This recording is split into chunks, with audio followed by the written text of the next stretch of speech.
Welcome to the deep dive. Okay, so you've given us this fascinating stack of sources looking at, well, 15 kings with the most bizarre habits. Some of this stuff is pretty disturbing, actually. It really is, and deeply revealing, too. Right. So our mission today isn't just about, historical shock value. We're aiming for a proper deep dive into the human mind, specifically under the extreme pressure of absolute power. Exactly. We're using these really extreme examples, divine horses, dining with corpses, all of it to try and spot the psychological patterns. What happens when someone has totally unchecked authority? Precisely. It's like we're looking at the chemistry of absolute power. When accountability just vanishes, a ruler's capacity for reason, for empathy, it doesn't just fade. Yeah. Often it dissolves completely. Into what, though? What are the patterns you see? Well, typically into one of three things, really. Self-deification, where they think they're a god or some kind of genius. Yeah. Or calculated terror used as a tool. Or sometimes just outright pathological delusion. We're trying to find the logic, if you can call it that, behind their madness. Okay, let's unpack this. And I guess we have to start with the early Roman Empire, right? That seems like the ultimate incubator for this kind of thing. They basically treated the world as their own sort of deadly theater stage. Absolutely. And nobody embodied that more than Nero. His core obsession wasn't just ruling Rome, it was being remembered as the greatest artist. A singer, a poet, a chariot racer. That was everything to him. And the state, the whole empire was just there to applaud him. Pretty much, yeah. It was there to affirm his vanity. The sources really bring home the tyrannical inconvenience of that vanity. Can you imagine being a Roman senator forced into an 8-hour poetry reading? 8 hours. And the sources say guards were posted at the doors. Right. And the only way out was to fake your own death or fake giving birth. I mean, that detail alone tells you everything about how seriously he took his art. It really does. And that self-absorption just peaked during the Great Fire of Rome in 64 AD. Huge parts of the city burning for 7 nights. And Nero? He wasn't organizing relief efforts, no. He commandeered a private stage, put on a full costume, and performed his own composition, The Sack of Troy. Wow. So Rome burning wasn't a disaster for him.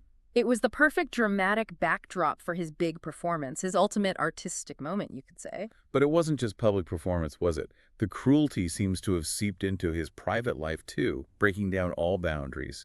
The sources mention him kicking his pregnant wife, Poppaea Sabina, to death. Yes, a truly chilling detail. And then the way he tried to sort of replace her, that really points to a total fracture from reality. How does he do that again?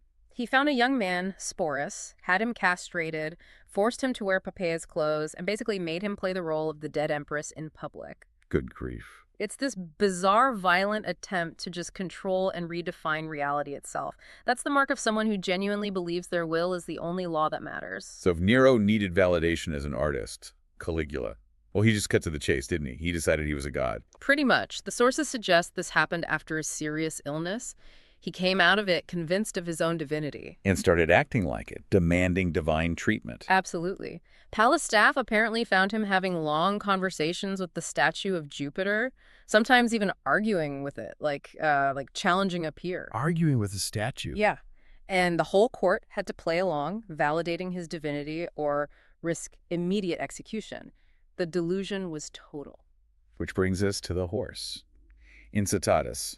This wasn't just like a favorite pet, was it? Oh, no, it was pure political theater. The marble stable, the ivory manger, purple blankets, and appointing the horse a priest with alleged plans to make him a consul. Imagine being a senator forced to show deference to a horse. Just to keep the god emperor happy. The psychological pressure must have been immense. And that's the key, isn't it? This desire for self-deification, whether through Nero's art or Caligula's divinity, it gave them permission to treat everything else, the Senate, the city, human life itself, as just disposable props. If you're a god, everyone else is just an object. Okay, so connecting this to the bigger picture, this pattern of self-exaltation, we see it pop up again, right? Like with Elagabalus, another Roman ruler mentioned in the sources. Yes, Elagabalus is another fascinating case. His thing was more extreme religious fervor mixed with quite radical gender experimentation for the time. Attempting self-castration and rituals, trying to get physicians to surgically transform him into a woman. Right, and even running a brothel from the imperial palace. Again, it's absolute power allowing the ruler to project their most internal, perhaps bizarre desires onto the entire state apparatus. Art, divinity, religion, sex. It all becomes state policy. So moving on from rulers lost in their own internal worlds, Art, godhood, what about those whose bizarre habits were more external, more Yeah. calculated? Exactly. We need to look at rulers who weaponized terror. Their strangeness wasn't necessarily rooted in delusion, but in deliberate psychological warfare. Statecraft through fear. Which leads us straight to Vlad the Impaler. The sources are quite clear, aren't they? His infamous cruelty wasn't just random sadism, it was a learned technique. Absolutely. Learned during his time as a hostage with the Ottomans. He refined impalement, turning it into a kind of slow, gruesome psychological art form. How? He developed methods to avoid hitting vital organs immediately. This meant the victims could suffer for hours, sometimes days. The forest of stakes outside Targoviate, 20,000 impaled Ottoman prisoners, wasn't just mass execution, it was a terrifying message. A massive psychological deterrent. So here's where it gets really interesting, the contrast. Mm, The sources mention his almost obsessive personal cleanliness, bathing multiple times a day, insisting on spotless dining conditions. right. How do you square that? This demand for personal purity, while literally choosing to dine and hold meetings amidst the stench and sight of 20,000 decaying bodies. That is the pattern. It's about calculated control. It demonstrates he's completely above normal human reactions. He's creating his own little pocket of pristine order within the hell he created. So the contrast itself was the weapon. Exactly. It showed he was master of the environment, master of life and death, utterly unfazed. It wasn't madness. It was a performance of absolute terrifying control. And you see a similar principle, perhaps perfected, with Genghis Khan.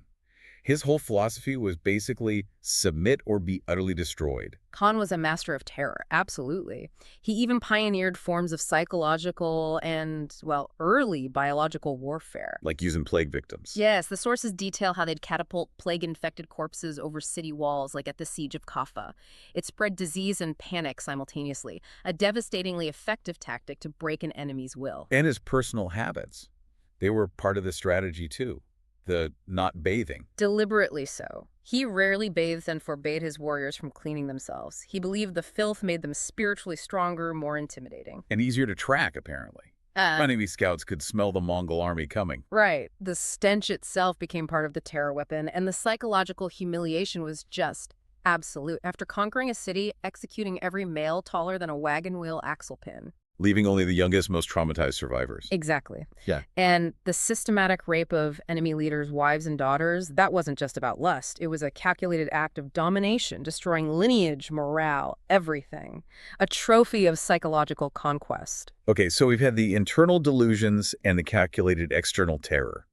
Now let's shift to rulers, where the power seems to have led to a complete internal collapse. Isolation, delusion, destroying their own kingdoms from within. Yes, this is perhaps the most tragic category. Look at Charles VI of France, known as Charles the Mad. His most famous delusion. The glass delusion, right? Believing he was made of glass and would shatter if touched. Precisely. It got so bad they apparently had to sew iron rods into his clothing just so he felt structurally sound enough to move around. Astonishing. But it wasn't just that, was it? He had other identity issues. He did. Sometimes he believed he was a poor servant named George. At one point, he refused to change his clothes for 5 months straight. The man wearing the crown fundamentally didn't know who he was or actively rejected it. And the consequences for France. Catastrophic. His inability to rule, stemming directly from this mental deterioration, fueled civil war. And that instability basically opened the door for the English conquest. One king's private madness became a national disaster. That theme of isolation really seems key. We see it again, maybe even amplified, with Ibrahim I, the Ottoman Sultan. He spent 22 years locked away in the cage before becoming sultan. Right. That enforced isolation seems to have completely warped his sense of reality. He came to the throne starved of normal human interaction, confusing fantasy with the real world. And this led to, well, pathological obsession. Particularly sexual ones, yes. Yeah. He developed this intense fetish for overweight women, believing their size signified great fortune. His favorite, known as Sugar Cube, supposedly weighed around 330 pounds. And he actually issued decrees about this. Imperial decrees, ordering provinces across the empire to find and send him their heaviest women. His personal fetish became state policy. But the isolation also bred extreme paranoia and cruelty, didn't it? The concubines. Ah, yes. The mass drowning.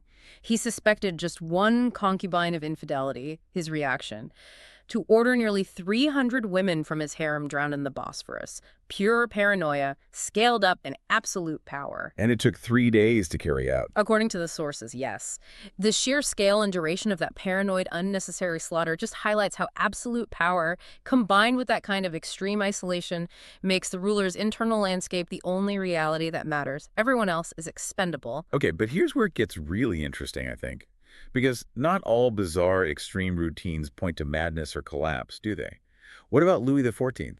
His rituals seem almost designed to prevent that kind of chaos. That's a crucial distinction, yes. Louis XIV's life was incredibly ritualized, but it wasn't delusion. It was hyper-rational statecraft. So the public awakening ceremony, where nobles are literally fighting for the honor of handing him his shirt, that wasn't just ego. Not primarily. It was theater, yes, but theater with a purpose.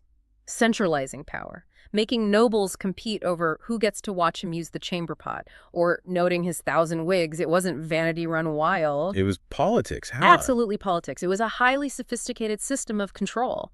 He turned the entire French aristocracy into prisoners of ceremony. Prisoners of ceremony. Yeah. They were so consumed with courtly rank, trivial competitions, and physical proximity to the king's body, they had no time or energy left for plotting rebellion or challenging his authority back in their home regions. So he learned from the chaos of predecessors like Charles VI. Exactly. He saw how unchecked royal madness or weakness could destabilize everything. His extreme obsessive rituals were actually the ultra-rational solution to consolidate power and prevent that kind of fragmentation. Bizarre, but effective.